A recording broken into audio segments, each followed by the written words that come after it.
Why can nobody even say the word Jewish without being threatened with an anti-Semitism designation? That's a problem.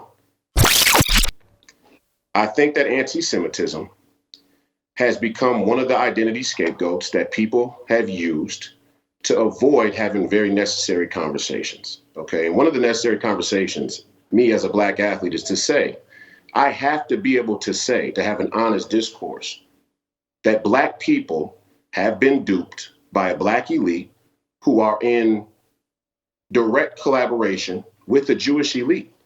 Now, there are a lot of people out there who will say that to even suggest that there's a Jewish elite is anti-Semitic, but I reject that idea wholly. And again, nobody is advocating to round up Jewish people the same way as nobody's advocating to round up LGBTQ citizens, the same way I would hope nobody would suggest that we go back to slavery and cotton plantations.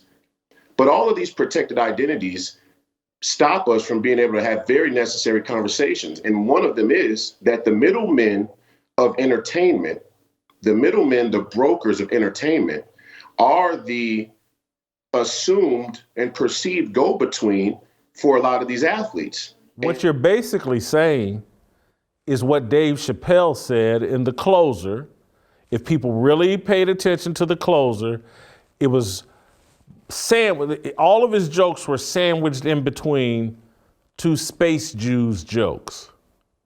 And if you go look at the analogies he made, you're saying the exact same thing as Dave Chappelle in terms of like, hey, I'm sitting at a table and I'm negotiating with people and I sit back and go, well, hold on, all the people I'm negotiating with and in arguments with, maybe they're all on it together. The person representing me and the person I'm in disagreement with running the television network or the movie studio or whatever, maybe they're all in it together and I'm the actual outsider.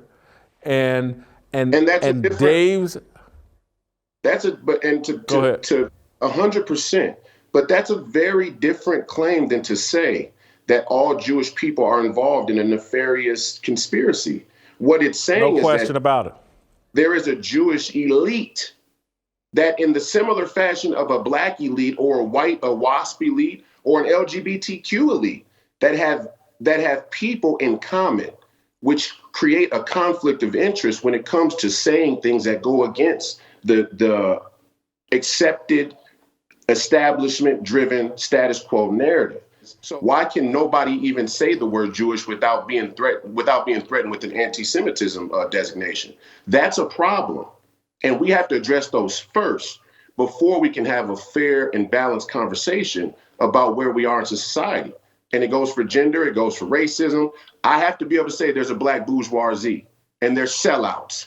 And that doesn't bother me. It doesn't offend me. If I hear a white person say there are too many Black men selling out, I'm like, yep, you're right.